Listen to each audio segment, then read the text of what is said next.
quarters final of the 2023 Africa Cup of Nations in Cote d'Ivoire, of course, has been decided. And the Bafana of South Africa, they showed sufficient desire to finish third. What a reward for the effort of Gobruzi's men. On that note, welcome to Sports Africa. Of course, it is yesterday at the AFCON. And of course, we'll be reviewing that game once again between South Africa and DR Congo. My name remains Ashalulu Afemi. Kyle and James, they are here. Of course, we'll be looking at this together. Gentlemen, you're welcome to the show. Thank you very much, Femi. Yeah. It's a pleasure to be here. Like we said, it was not a very, very good game of football, quality-wise. We've seen better games in the competition, but hey, it is what it is. We've known who's going on with the bronze medal. We know who's ending the competition in fourth place, and we just have to say kudos to both teams. Okay, all right, James. Yeah, good morning, Femi. Just like what Kayode said, this is the game which nobody wants to play, but I think if most of these teams have the chance, they will ask CAF to just scrap the third place match, because I think among all the games that we saw, it was not one of the best, but you just have to play it, and that was what we saw. So once again, good morning, and congratulations to Bafana. I think this is their first medal since 2000. Yeah. The first medal. Okay. Of course, a lot of people have said that it was a draft match, but we leave that to CAF to decide whether to scrap the third place match at the AFCON, just like it is done in the Euros. But Kayode, let's get talking about it. In regulation time, do you think these two teams showed enough desire to have won that game? Because we saw both sides, particularly DR Congo, missing chances. If either of the sides had converted their chances, we wouldn't have been talking about South Africa winning 6-5 on penalties once again. And of course, Rowan Williams was hero once again for the Bafana. Well, it was a game in which the Congolese failed to take their chances. They could have won this game in 90 minutes. They did not. And like I always say, once it goes to penalty, all bets are off. You cannot determine who is going to win. It could go either way. Of course, there were a number of chances, many of them falling to DR Congo. It was shocking, the kind of misses. And if that were going to be a judgment of African football, then it would be a very poor advertisement. We've seen better games, even in the group stages. Of course, it is possible to excuse both teams. They've had a very, very long, grueling competition, playing 7 games in 3 weeks. That is not for the faint-hearted. We've seen, and we talked about this in the preview, we saw South Africa playing 2 games, 120 minutes each, going to penalties in the 2 previous games. So it was bound to tell on their game. Fatigue is bound to set in. We saw all of that. The South Africans did not play up to the level we have grown accustomed to in this competition. But at the end of the day, I want to say the luckier side won. And that's why I always say you cannot rule out the place of luck, because if Chancellor Mboma had scored that last kick, then there wouldn't have been a need for further kicks, and DR Congo would have gone home with the bronze medal. But it is what it is. The luckier side have won, in my estimation. Of course, Rowan Williams saving that almost at the death. James, let's talk about Rowan Williams. Of course, the captain of this Bafana side, but he has shown leadership, and we saw what he did against Cape Verde in the quarterfinals. Against the Super Eagles of Nigeria, he wasn't that lucky. But again, yesterday, he showed his quality. He's almost the best in the Premier Soccer League in South Africa. Yes, good one for him. I think he's one of the standout performers for this competition. Somebody who came in and the spotlight was not on him, but he has shown that I won't be surprised if he makes the team of the tournament. That base, don't know if eventually Nigeria wins the AFCON. Maybe that's one area where we have to battle it out with Nwabali, because Nwabali too has been outstanding, for the Super Eagles. So for me, he's one of the reasons why even South Africa got this far. Because he has been, he was so outstanding for them, especially when it comes to the penalty shootout. And just like what you said, he wasn't that lucky against the Super Eagles. I think the Super Eagles did their homework against him, but that doesn't take away anything from him. He has proven that he's one of the best goalkeepers on the continent. He bailed South Africa out in so many occasions, just like the game against DRC, making those crucial saves. And also the DRC should blame themselves when you have the chances and you don't take it. I mean, how many times do they want those opportunities during the game itself? They had chances, then the shootout again. They had the opportunity to wrap it up. They missed it. So when you keep giving teams a second chance, you're still giving them a lifeline. At the end of the day, you will pay for it, and that was what South Africa did. Kayode, in 2013, South Africa finished 6th. In 2015, they finished 15th. In 2017, they didn't qualify. In 2019, they finished 7th. In Cameroon, 2021, they did not qualify. But this year, they finished 3rd. How progressive has this team been under Ugo Bruce? Of course, you said yesterday, while we are previewing this game, that they've shown element of coaching, but how much credit would you give to Ugo Bruce for how far this team has come? I think we have to give him his flowers, Femi. This guy has shown that he knows the African game. He knows how to motivate his team to get results. In 2017, he did it with an above average Cameroon side. This year, it was just a match away from the final.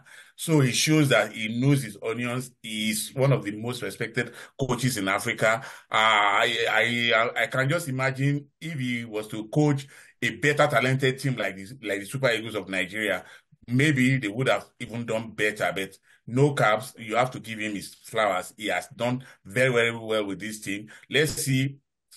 Post AFCON, let's see how far the team is going to go. Don't forget the World Cup qualifiers are still on. Then immediately the qualifiers for the next AFCON, which is going to take place next year in Morocco, is also going to kick off. So there will be a lot of games to play to show that what they have been able to achieve at this AFCON is not just a fluke. So let's keep our fingers crossed and watch. But if you ask me, he has done very, very well for them. And I am sure they are also happy with him. You saw how the players gathered around and we're throwing him up in the air. That shows you that they appreciate what he has done so far, and they are also happy at the direction their team is going. We can say that again. Kayode, I'll still be coming to you about a World Cup qualifier. James, the Super Eagles of Nigeria versus South Africa. The Super Eagles are worth 320 or 330 million euros in value. This South African team is just a 23 million euros. Even yesterday against DR Congo, this DR Congo side are worth 111 million euros. But this South African team, of course, we know that they are comprised of most of Sundowns players. Only 23 million euros, but look at what they've been able to achieve at the AFCON. This tells you that this competition value supercomputers, everything is thrown into the trash bin, and South Africa have justified that this tournament, you can't say is a tournament for the underdogs once again. One thing about this South African team, I like them to this team World Cup in 2010, because that team was made up mainly of Barcelona players. So when you have teams like that they know themselves, so it's an advantage your team. So that's what really works for South Africa. Most of the guys from Sundowns, and it wasn't by accident, because these guys have been doing so well on the continent. They've been featuring in the CAF Champions League, so they know the continent. So that togetherness has been there. They had some players from Orlando Pirates, Kaizer Chiefs, and the rest. But when you have the team that's doing so well on they know the continent. It's like as if they're even playing the CAF champion, because it's still in Africa and they know the environment. So that's one advantage. So, and they proved it that it's not about the value of the team. We've seen teams that whose value are far higher than that of South Africa, but where are they? They crashed out. Some crashed out in the group stage. Some crashed out like in the knockout round of 16, and they were able to go as far as the semi-final. Nobody gave them a chance to come this far. We never rated them, but they showed that whether FIFA ranking, supercomputer, value or whatever. It doesn't count. The most important thing is what to do on the pitch, and that's what they were able to show. I mean, coming to this competition, we said the likes of Senegal and Morocco are the main favorites. Nobody expected South Africa to get this far, and they took out Morocco.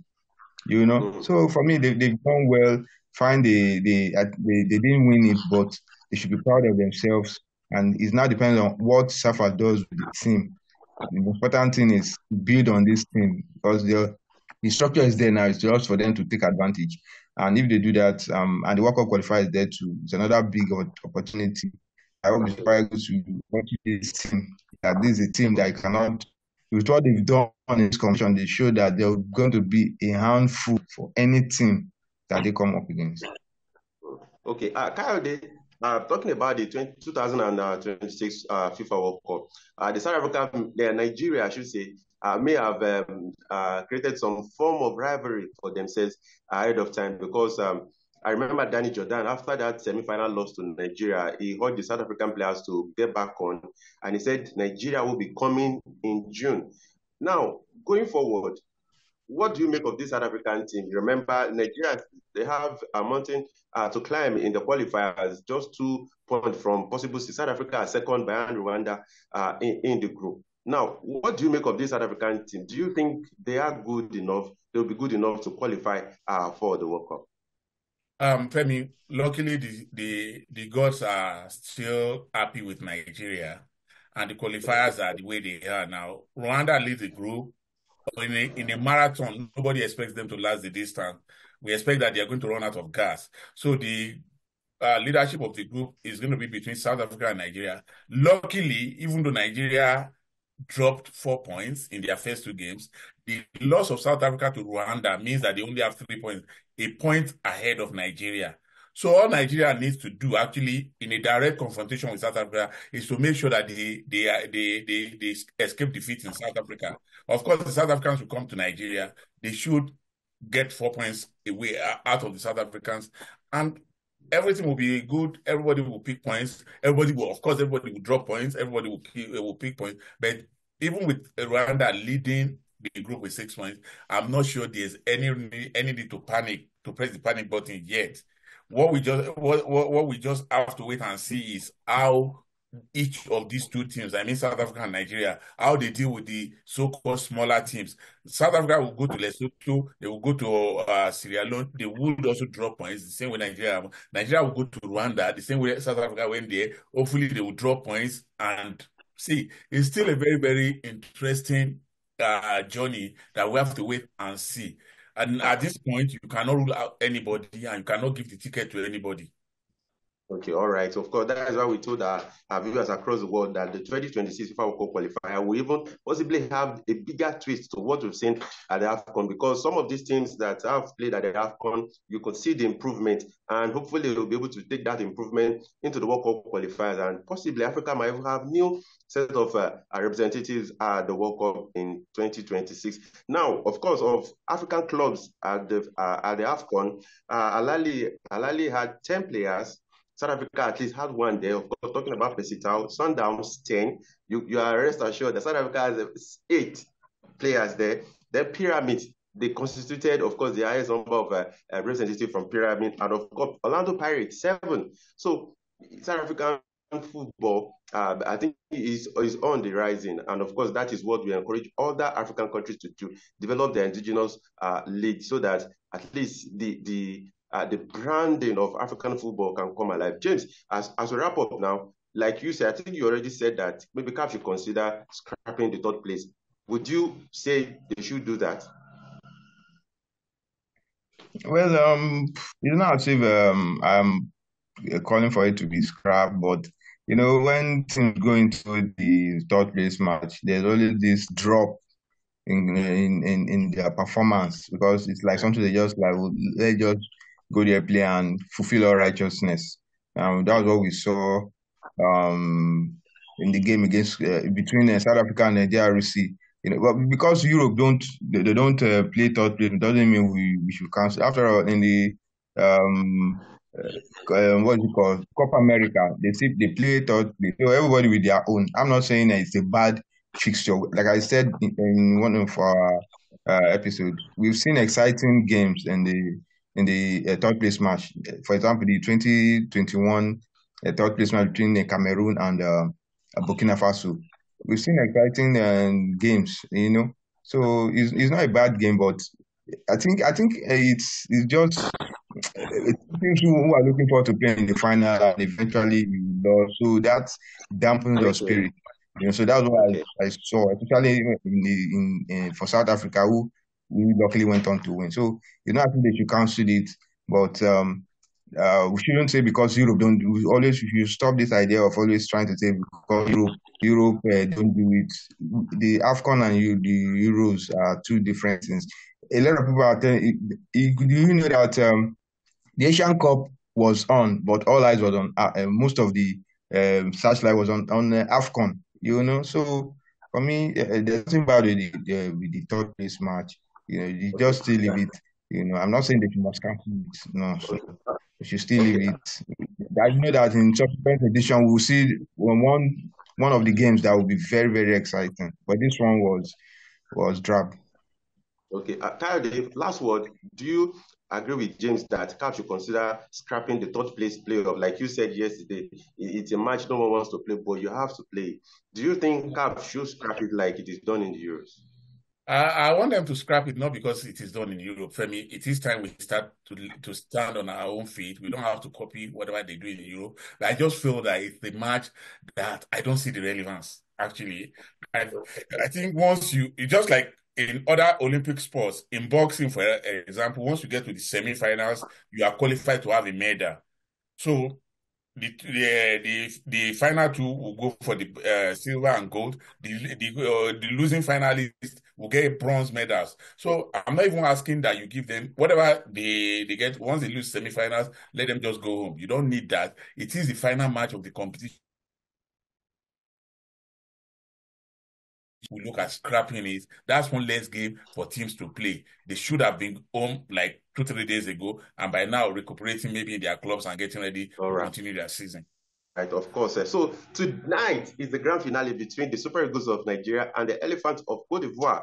The key battlegrounds. Who is going to do the most to win it? Who will become Africa's new champions? Of course, we will find out later today at the Olympic Stadium in Abidjan. We wish Nigeria and Ivory Coast all the best. So, of course, we'll be having a new champion. It will no longer be Senegal defending their title. So, I will wish everyone all the best. Claudia and James, thank you so much for reviewing this match for us once again. We appreciate you. Thank you very much, Femi. Best of luck to the two teams in today's finals. Mm-hmm. Yeah, thank you, Femi, and see you tomorrow. Mm-hmm. So, to our fans across the world, even if the AFCON, gets to the grand finale or even wraps up, here on Sport Africa, of course, we told you that by next month, the 2023 FIFA World Cup qualifiers, the 2026, I should say, will get underway. And of course, remember that AFCON has set this tone already for all the teams that have really done well. We want to see how they will be taking that form into the qualifiers. Like I said earlier, perhaps Africa could have new set of countries playing for the first time at the World Cup in USA, Canada, and Mexico. Don't forget that those three countries will be hosting that competition. So we'll see you. Don't forget also to subscribe to our channel. Please subscribe. Please click on that notification button so that you get the video as soon as they drop. Like you see tonight, we wish all the two teams all the best. Nigeria chasing their fourth AFCON title, while Ivory Coast are hoping to equal Nigeria's 3 AFCON titles. Well, let the best team win. We'll see you all on Monday when we come to review the final. I remain Asholu Lafemi. Our producer, thank you for always putting this. Bye for now.